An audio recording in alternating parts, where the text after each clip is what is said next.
कहते हैं ना, घर दीवारों से नहीं, उसके अंदर रहने वाले लोगों से बनता है।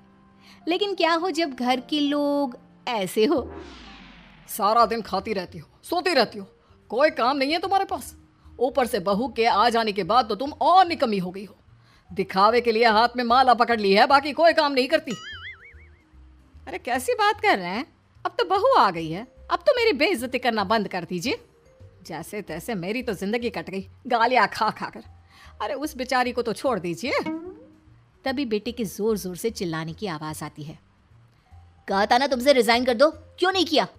और ये पर्स लटका कर कहाँ निकली? चलो कमरे में, काम करो घर का। बहू बेटे की लड़ाई सुनकर सास ससुर बाहर आ जाते हैं। सामने खड़ी होती है नई नवेली बहू रीमा। देख लीजिए माँ जी, शादी से पहले तो मेरे माँ पापा के सामने कहा था कि शादी के बाद नौकरी करने देंगे, लेकिन अब क्या कह रहे हैं? तो तुम माँ जी को क्यों बोल रही है बहू? तब उसका मन रहा होगा, अब नहीं है। पर पिताजी, उसके मन से मेरा करियर तो नहीं चल सकता ना। ससुर को बहू की बात पर गुस्सा आ जाता है। वो बेटी की तरफ देखता है।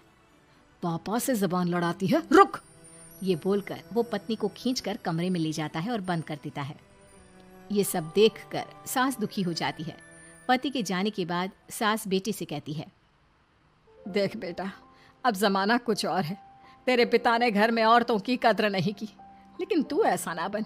शहर की समझदार पढ़ी लिखी लड़की से शादी की है तूने, उसका ख्याल रखा कर, तमीज से पेश आया कर। जा, बहू को कमरे से बाहर ले आ। लेकिन बेटा नहीं मानता और बहू कमरे में सारा दिन बंद रहती है। शाम को बेटा बाहर जाता है कि सास चाय और बिस्कुट लेकर बहू के कमरे में जाती है। बहू बेटा ये ले, चाय पी ले। रो रो कर कैसी शक्ल बना ली है बेटा।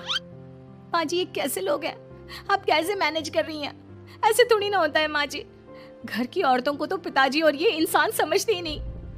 क्या करूं बेटा, मैंने तो जैसे तैसे सह लिया, लेकिन तू ना सहना।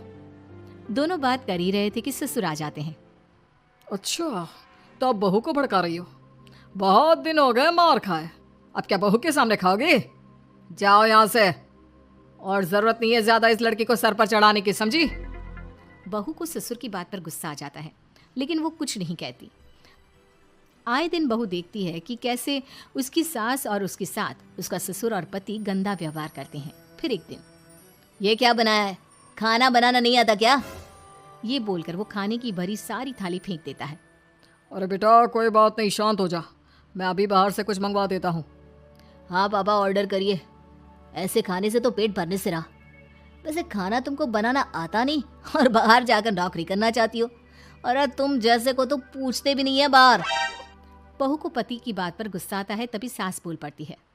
तेरे से ज्यादा पढ़ी लिखी है, वो तो तूने इसे कहा था कि तू नौकरी करने देगा तो तुझसे शादी कर ली, वरना ना ही करवाते इसके माँ बाप तुझसे शादी इसकी। और कमाती भी ये तेरे जितना ही है बेटा। बहू हैरान रह जाती है कि जो सास खुद के लिए एक बार भी खड़ी नहीं हुई, वो उसके लिए बेटे को भी भला बुरा सुना रही है। उसकी नज़र में सास की इज्जत और बढ़ जाती है। वो सास को देखकर ये सब सोच ही रही थी कि उसके कान में एक जोर से चांटे की आवाज आती है। किसको किसको मार पड़ी? वो देख ही रही होती है कि उसकी नज़र जमीन पर बैठी सास पर पड़ती है। अभी तो धीरे से मारा, फिर जुबान खोली ना तो ऐसा मारूंगा कि कान के पर्दे फट जाएंगे। सास रो रही थी। बेटा और पति वहां से चले जाते हैं। पिताजी अच्छा किया माँ को जोर का चांटा लगाकर। आगे से जबान खोलने से पहले 4 बार सोचेंगी। बड़ी आई। दोनों हंसते हुए वहां से निकल जाते हैं। बहू सास को उठाती है और पानी देती है। मैंने ये दिन रोज देखे हैं बहू, लेकिन तू नहीं सहना। तू अपना जीवन अपने अनुसार जीना। शादी के वक्त मैंने तेरी माँ से बात करने की कोशिश की थी, उन्हें बताया था, लेकिन वो नहीं मानी। बहू सास को पकड़कर रोने लगती है। वो इसलिए नहीं मानी क्योंकि वो मेरी सगी माँ नहीं है। माँ जी, जिस तरह से आप मेरे लिए खड़ी हुई है ना, मेरी माँ भी नहीं हुई।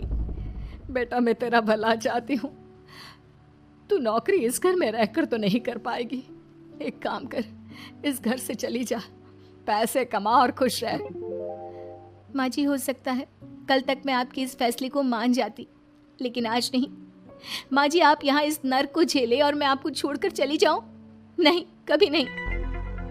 अगले रोज, सुनिए, वो क्या है ना, मुझे कुछ कपड़े और गहनों की ज़रूरत है, तो ज़रा पैसे दीजिए ना।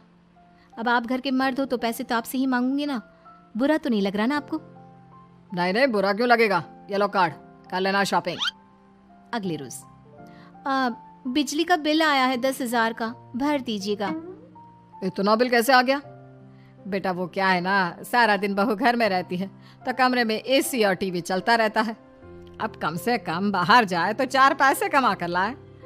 लेकिन हम लोगों को थोड़ी ना औरत की कमाई खानी है, वो तो मर्द ही करता है ना। पति पर्स देखता है और फिर हाँ माँ, ठीक बोल रही हो। खैर चलता हूँ, ऑफिस का वक्त हो गया है। पति ऑफिस से पिता को फोन करता है। पापा, घर के खर्चे तो बढ़ते ही जा रहे हैं, ऊपर से महंगाई आप देख रहे हैं। मैं सोच रहा हूँ क्यों ना मीना को नौकरी के लिए हाँ कर दूँ, 4 पैसे ही लाएगी ना घर में। वो तो तू ठीक बोल रहा है, लेकिन ये औरत की जात, कल को 4 पैसे कमाने लगे तो यह नहीं कि सर पर चढ़कर नाचे। हाँ पिताजी, बात तो सही है। वो तो आप हैं जो माँ को मुट्ठी में रखा है, वरना मेरी वाली तो। खैर सोचते इस बारे में।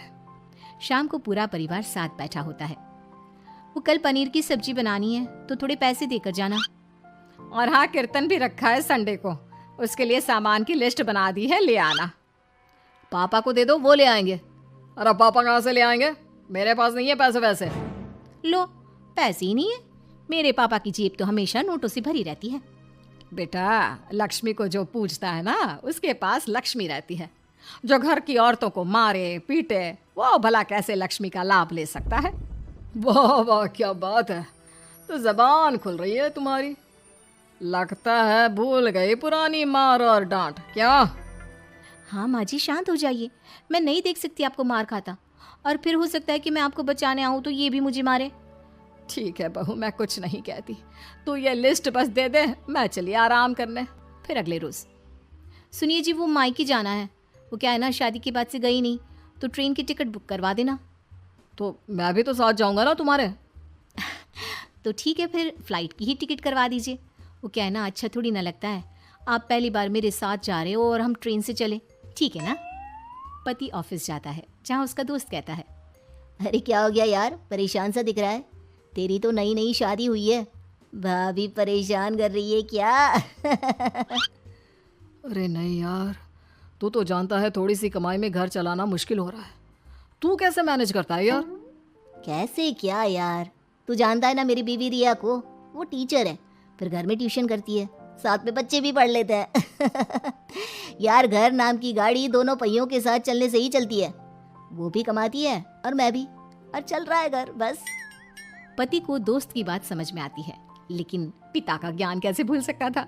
भाई कल को सर पर चढ़कर नाचने लगी तो। शाम को घर आता है, जहाँ उसकी बुआ और उसका बेटा बैठे होते हैं। अरे आ गया लल्ला, कैसा थका थका सा लग रहा है, सब ठीक है ना? नमस्ते बुआ, कैसे आना हुआ? कैसा है रमेश? भाई को तो भाई की याद ही नहीं आती। अरे नहीं नहीं भैया, याद नहीं आती तो यहाँ कैसे आता? ये लीजिए मेरी शादी का कार्ड, जरूर आना। पति कार्ड खोलता है। डॉक्टर रश्मि? अरे वाह, तेरी होने वाली बीवी डॉक्टर है। और क्या भैया, आपकी बीवी इंजीनियर तो मेरी डॉक्टर। तभी वहाँ सास आ जाती है। अरे जब घर में ही बिठाना है बेचारी को, तो काहे का इंजीनियर है, तो काम वाली ही, घर का काम करती है और आराम।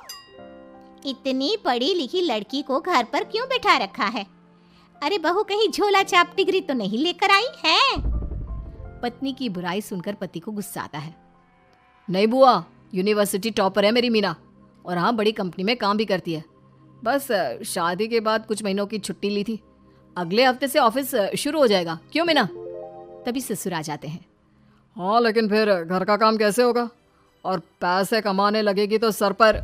पिता की बात पूरी नहीं हुई कि बेटा, सर पर चढ़ने का हक है उसका पापा, पत्नी है वो मेरी, यानी मेरे घर की रानी, और रानियां तो सर का ताज होती है। क्यों मीना? मीना पति की बात सुनकर शर्मा जाती है। वाह बेटा, तू सही समय में समझ गया कि औरतों की इज्जत करने वाले घर में शांति और लक्ष्मी का वास होता है।